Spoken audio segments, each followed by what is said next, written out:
Good afternoon, everyone. Welcome to CPR and welcome to the collaborative research series between CPR and CSH. It's my pleasure to welcome Gayatri today. Gayatri Jaisingh Rathore has worked in Jaipur for many years, and she's talking today about the politics and casteism in Bhisti recruitment as sanitation workers in the Jaipur Municipal Corporation. Um, Gayatri is an urban ethnographer. She holds a PhD in political science from the Sciences Po University in Paris. Her ethnographic work is concerned with examining the workings of waste disposal, materials recovery, and recycling. And currently, she's looking at circulation of discarded objects and the specific notions of value attached to it. Um, Usually, we have a researcher from CSH doing, performing the role I'm doing today. So I'm really happy that we have Nicola and some other people from CSH here as well. And we don't have that many people because of the rain, but maybe that will facilitate a more involved discussion at the end. We usually have the speakers speak for about 45 minutes, followed by a few rounds of question and answers. Over to you, Gayatri. Thank you so much for being here. Thank you, Mukta, and thank you everybody for this occasion to speak at CPR. No? Wait. So this talk is based on my PhD research, and it basically reflects on the contested sanitation workers recruitment with a particular focus on Bhisti sanitation workers in the Jaipur Municipal Corporation. So I explore how the Muslim Bhisti, also called as water carriers, I explore their struggle to gain a legal right to municipal jobs and the state's attempt to ignore it. So, for this talk, I have not conceptualized or formalized the theoretical part, and it's going to be a purely ethnographic talk. It is divided in three sections. So, first, I would talk about how the Bhisti Biradri experiences the state through experiences the state and marginalization in municipal hiring. The second section will focus on the agency involved by Bhisti actors, which mainly relies on three things: identity politics, interreligious labor alliance, and political clientelism.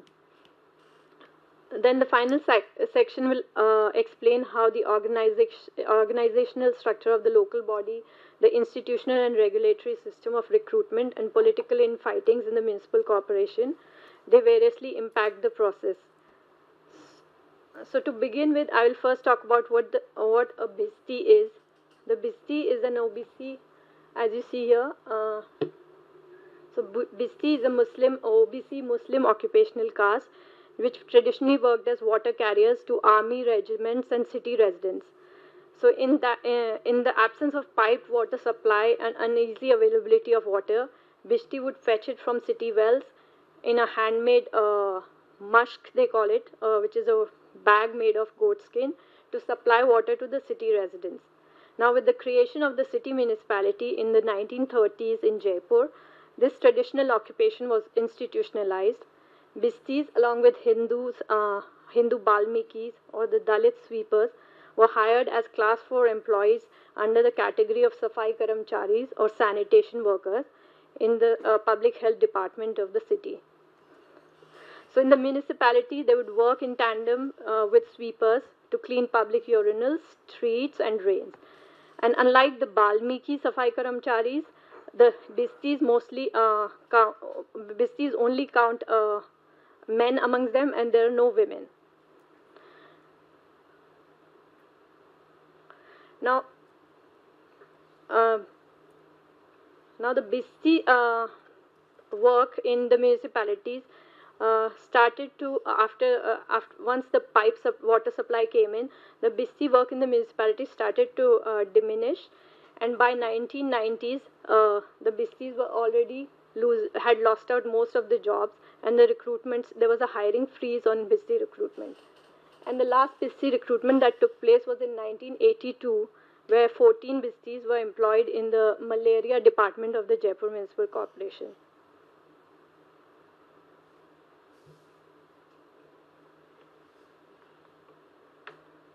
So this is the structure of the talk. First, I'm talking about how they experience the state. So I can I argue that they are marginalized as Bhishtis and discriminated as Muslims. Then, secondly, I talk about what the actions that Bhistis take up to counter this kind of marginalization. And the third is why this marginalization fails and the strategies that the political parties and the state adopts to ignore Bhisti recruitment in the municipal corporation.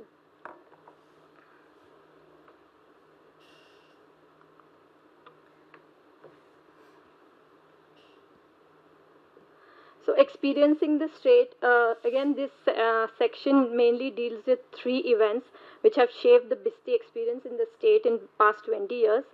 First is the talks about privatization, which started doing the rounds in the 1970s with the contractualization of Bhisti work and also Safai Karamchari work.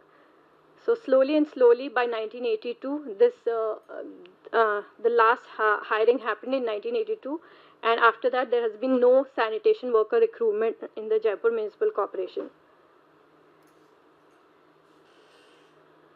And so, Bistri's struggle of in the municipal jobs, this cannot be studied in isolation with the Balmiki, without the mention of the Balmikis in the municipal corporation, and this for two reasons.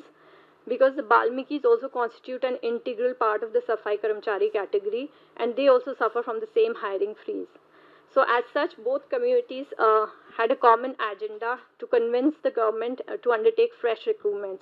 So, as a result, what happens is both Bistis and Balmikis, they create an alliance, and they come together to ask the state for recruitment. So this happens in the initial years in 1990s. This demand of Safai Karamchari recruitment, it comes from both the quarters, and it is under the banner of Rajasthan Mehtar Mazdoor Sangh, which is the sweepers union. This body doesn't exist anymore because of the labor, because they did not register in the labor department, and so this has been dissolved now. So, but late in the 1990s, Rajasthan Mehtar Mazdoor Sangh was contesting the state policies of hiring freeze on sanitation recruitment. So, but these groups could not get any work done till the Congress party came to power in 1998. Secondly, this alliance of Bhisti and Balmiki was also short-lived because of the politics of because of the discrimination and corruption going on in the municipal hiring. So this Hindu Balmikis, who were better off than Muslim Bhistis in the municipal corporation, were basically conniving with the higher authorities to take up Bhisti jobs. So Balmikis, who were comparatively now, how did they do that? So there is a provision in the staffing pattern rules for Safai Karamchari to recruit one Muslim Bhisti for every 8 Hindu Balmiki sweepers. Now the rule dates back to 1965, but when the positions were advertised, only Balmikis were recruited at the cost of Bhistis, and most of the powerful position members of the Balmiki community, they would connive with trade union leaders who were also mostly from the Balmiki communities and sell out these jobs even before hiring. And among several other things, then excuses were invented to disqualify Bhisti applicants. For example, among several things, documents and certificates would be agilely lost or misplaced, and the application was thus rejected. So, as a result, Bhisti was not able to meet the requirements for qualification of the position, and the position lay vacant. So, in cases where positions were hired, then they were then mostly filled up by Balmiki Karamcharis, and in most cases, the Bhisti positions were actually filled up. It was revealed that these positions were in fact occupied by Balmikis. So, Balmikis took on false Muslim religious identities to get municipal jobs. For example, if a person called Babu Lal would change his name to Babu Khan and then get the job, pretend as a Muslim candidate and get the job. So, although this is attributed as a particular manifestation of a anomaly in Bhisti jobs, It also it also reminds of a wider institutional influence, and the hypothesis of a Dalit dislike of the Muslim cannot be overlooked here, especially considering the socio-political context of that period. So the 2 decades of 1980s and 1990s, they were marked by the rise of Hindu nationalism and an increasing distrust between the two religions. So, for example, in Rajasthan, the BJP came to power twice in the state in the 1990s and again in 1993, a year after the communal riots. And also during the communal riots, which had also affected part of the Muslim mohallas, the Bhisti, where the Bhistis currently reside, Hindu Dalit groups were used to perpetuate violence against the Muslims. So, along with the mahallas, the bureaucracy was also a space where Muslims were experiencing combined marginalizations and discrimination based on religious identity. And this was also experienced during fieldwork, where repeated mentions of Muslims by Hindu Safai Karamcharis came up with stereotypes of dirty, large families cohabiting with animals and such kind of labels for Muslims. So it was. So then, what happened next was then Bhisti Balmiki alliance had to suffer a blow, and the Bhisti left the Rajasthan Mehtar Mazdoor Sangh to create their own union later in 1998, which was called the Bhisti Karamchari Mazdoor Union. And this I will talk about it a little later. Then, along with this, the third politics, the third factor that influenced how Bhisti viewed the state was also the politics of OBC reservation. So OBC reservation came into the state in the 1991, and at that time the Bhistis saw it as a good opportunity to get into not only get into the central list of OBC, but also use this as then later to get municipal recruitment. So in order to so this I've already mentioned. So, in order to counter these experiences, the strategies that were deployed by Bhistis were, first of all, to redefine what is being a Bhisti. So, before the OBC reservation in 1991, uh, there was a Bhisti association which existed, which was which was called the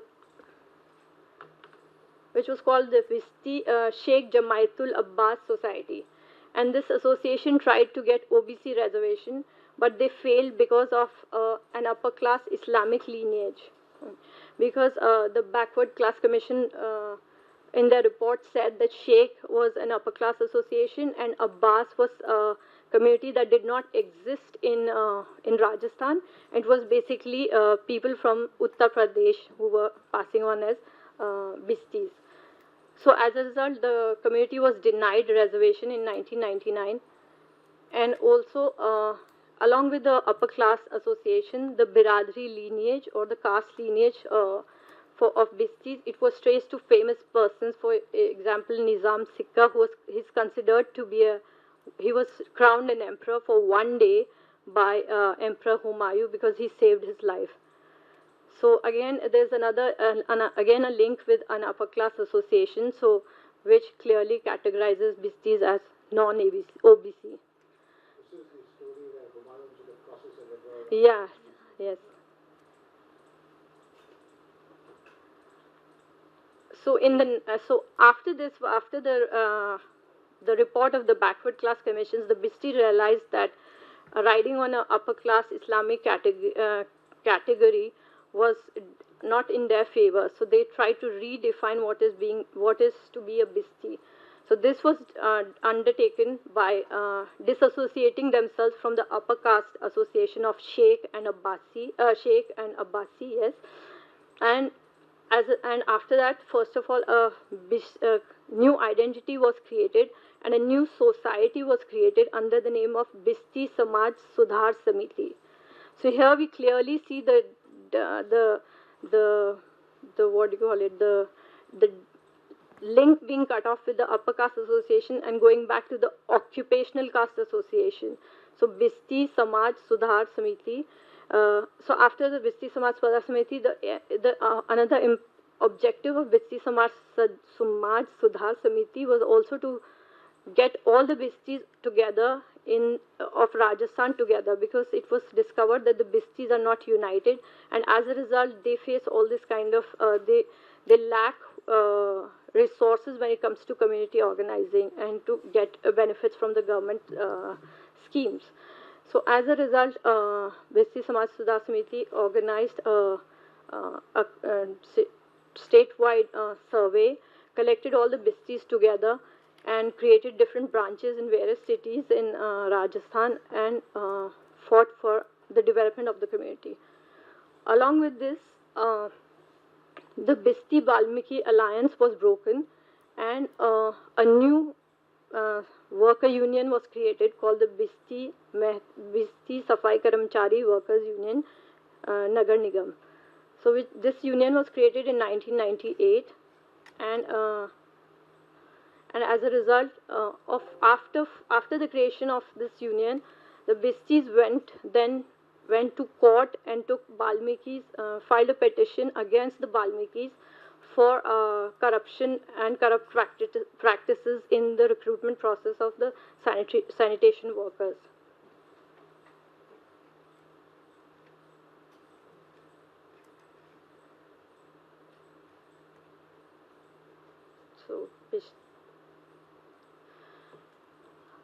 So, a civil writ petition was filed, and where the conditions in this Municipal Staffing Pattern Act were uh, were highlighted, and the discrepancies which were arising from this uh, were pointed out. The court then ruled in favor of the Bishti and granted them interim relief to the petitioners. So, as a result, 65 out of 500 positions which were advertised were reserved for Bishti in 1998. In the same ruling, the court, however, allowed the recruitment of Balmiki Safai Karamcharis in the remaining positions. So, although this allowed the recognition of discrimination, it did not really lead to the fresh hiring. And so this continued, and almost a decade later, the Samaj Sudhar Samiti, they went to court again. Just a clarification question. Yeah. Because you said that half of the position were given by the court to BC, but then you are saying that it was not converted into actual recruitment. So No. why is that? Yeah, so I'll come to that. I'll come to that. So this was a court ruling which said 65 of, because of the staffing rule which says 1 out of 8 should be, one Bishti should be recruited for 8 municipal Dalits. So according to this, there were 65 positions vacant in the Jaipur Municipal Corporation. So, but this did not work out, and again a decade later, in September 2009, they filed another writ petition in the High Court, and the High Court once again ruled in their favor, and this time the High Court issued a stay on hiring of 13% vacancies which were reserved for the Bistis. So this was like basically they took into account the accumulation of all the different years that where the hiring was announced but not undertaken. So as a result, there were around 13% vacancies which were reserved for Bhisti Karamcharis. And the court also acknowledged that the filling of Bhisti positions by Balmiki, this may cause prejudice to the Bhisti. And based on this ruling, therefore, a separate recruitment process was established for the Bhistis. So, and this, as a result, they were officially separated from the Safai Karamchari category, and a new category was created of Bhisti Karamchari. So, but again, this remained a partial victory, because a separating recruitment process had no meaning in the context of, if there is no recruitment, then it doesn't mean anything. The third thing that government to recruit. Yes, they did. And the government did not implement the court order. Did that implement the court decision? That's what I don't understand. Yes, they did. Okay. 13%, so it's a sizable thing. But you just said before that they there has been no recruitment. 30 years. No, there has been no recruitment. Yes. 13% of the recruitment to Yes. be Bhisti. So Yes. why is it that the government did not obey the court? Okay, Some so reason for that. okay, yes. So this brings me back to the last part of the presentation, which is about state politics, You are going to explain why. where you explain why, in spite of all these and judicial action, this has not been implemented. So this has not been implemented also because of a lot of factors like municipal level politics, negotiations between different levels of government. Because what happens is once the ruling comes out, if a court gives an order, then the order first goes to the director of local bodies. From there, it goes to the municipal corporation. In the municipal corporation, there's a hierarchy to be followed. So the process is basically for one recruitment, it takes around 9 months to 1 year, to more than that. So once the recruitment is announced till the final process, like once the recruitment is done, it takes almost a year. So on top of that, what happened was every time a recruitment was announced, there was a crafty use of model election code of conduct. So every time there is a recruitment is announced, it is by the time the process takes shape, the model code of conduct is issued because of next elections in the state or so there are elections at three levels: the municipal level, the state level, and the Lok Sabha level. So every time there's an election, the model code of conduct is established, and as a result, the hiring doesn't take place. Sorry.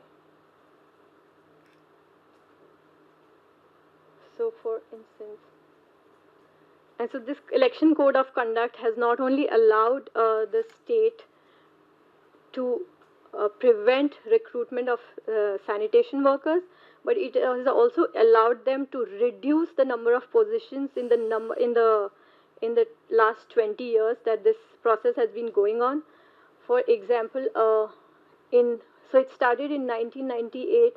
There was DLB order was issued in June 1998, where out of 500 positions in Rajasthan, 65 posts were reserved for Bhistis. But in September, there were Lok Sabha elections.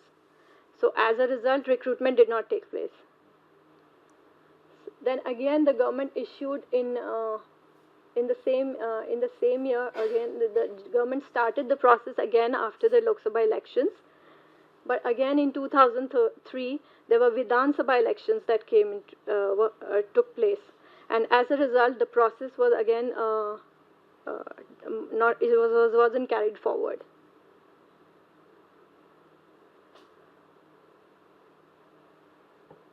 And so then 2003, the government changed. So at this point, between 1998 and 2003, there was the Congress was in power in the state. In 2003, the BJP came to power, and for the BJP, this was the first full term of the BJP after a long time. And so, in that period, the BJP only promised recruitment but didn't do anything to actually put this process forward. So nothing happens in that 2003 to 2008 period. Then in 2008, again, Congress is Congress is looking at coming back into the state politics, and Congress promises Bhistis and also the Dalit Safai Karamcharis of recruitment in municipal corporations. So in this, before the elections, recruitments are promised, and after elections, 2,517 Safai Karamchari recruitments are announced, out of which there are 51 Bhisti posts and 409 Safai Karamchari posts. But because of municipal elections again in November 2009 are announced, and the election code of conduct is applied in the city, and there is no recruitment that takes place. They weren't even recruiting Safai Karamcharis in these. No. So only what recruitment that has taken place is compassionate recruitment, which is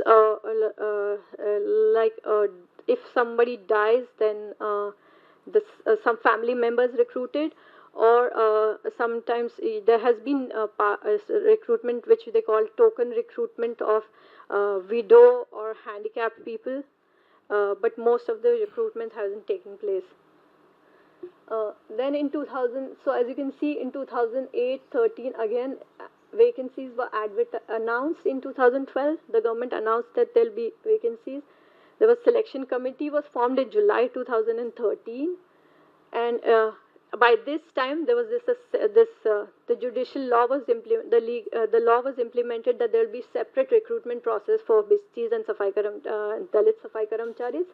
So Bhisti have a separate recruitment here in 2008, between 2008 and 13. But again, there were Vidhan Sabha elections in December 2013, and recruitments were stalled. So this year again, so right now. Because I mean, I'm not sure that I'm not familiar with the insurance system, but I mean, what you're saying is that the state, for instance, cannot recruit. I mean, it's the cities who are recruiting, or something like that. Because you say Yes, but every time an election comes into place, administrative work cannot take place, like recruitment of employees. All these things cannot take place. you cannot take. No, this is a model code of conduct. It's called. So during election, you cannot hire anyone. No, because it's considered to be favoritism or, for example. Even if it's not the same level of jurisdiction, no? I mean, the state is recruiting here, if I understood correctly, the state of work. And here, Yes, but the government. the municipal, so the municipal, no, they don't decide. I mean, Yeah, but the municipal body recruits, for example, selects but this has to be validated by the state directorate. So there is a cycle. So all these units are interrelated. But